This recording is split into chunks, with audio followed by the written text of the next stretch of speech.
guys, so I wanted to try something different and create a small series for some tips on throwing a variety of shots. This is our very first one, and we are here to talk about disc golf fundamentals.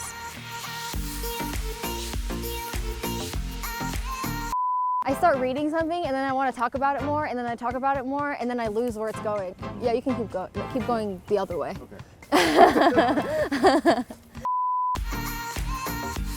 So disc speeds. Disc range from speeds 1 to 14, with putters being 1 to 3, mids being 4 to 5, fairways 6 to 8, distance drivers 9 to 14. One super important thing to remember is that faster speed does not equal more distance. All right, so now that that's out of the way, let's talk about flight numbers. Flight numbers are typically found on most discs on the flight plate. So here you have 2 discs, and right at the bottom here, you'll see those. From left to right, they read speed, glide, turn, and fade. In short, turn and fade are the most important ones. And let me show you an example.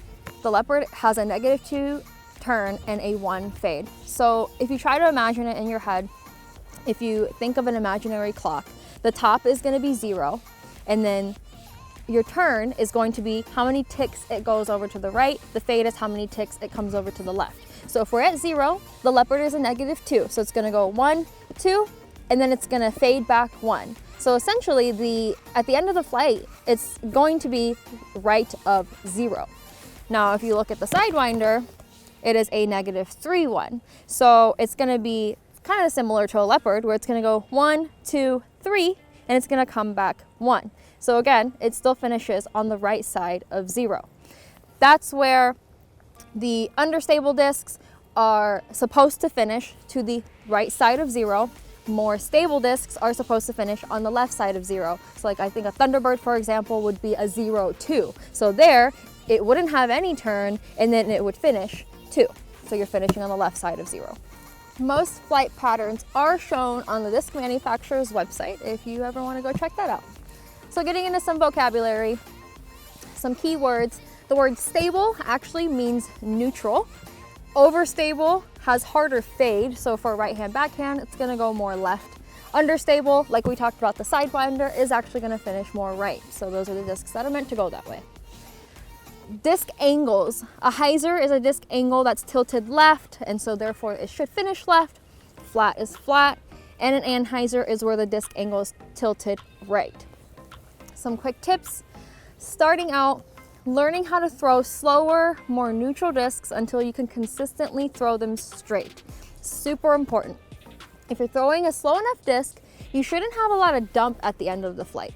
For those that are noticing that huge left fade at the end of the flight, that probably means that you're throwing something too fast or too stable. Again, stable means the numbers are going to have the harder fade.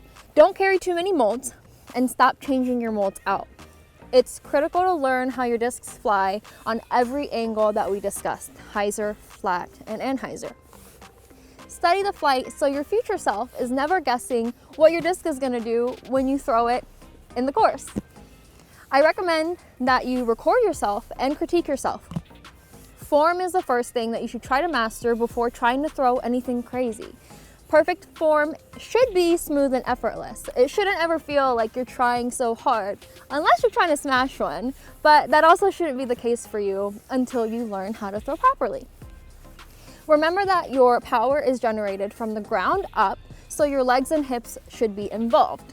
Stay online and make sure you have a follow through. And when I say online, what I mean is reaching back straight, staying online, and following through straight. One last thing, when you're out there playing a course, break the hole down. Just because the T sign says it's a 400-foot shot that finishes to the right, people instinctively want to throw a shot that finishes right, which technically is an anhyzer. In reality, you should throw something that's dead straight, or maybe something that finishes a little left, to give yourself a better angle for the approach. You're on the left side of the fairway, now you have a better angle to go that way rather than being tucked up on the right side and having to throw a tight shot. You don't necessarily have to play the hole the way that it's intended. You should play it with the shots you know you have a high percentage of executing. That's all I have for now on disc golf fundamentals. I hope this was helpful, and I hope you tune in for more tips coming your way. Thanks so much for watching. Please like, share, subscribe, comment if you have any questions, and we'll see you on the next one.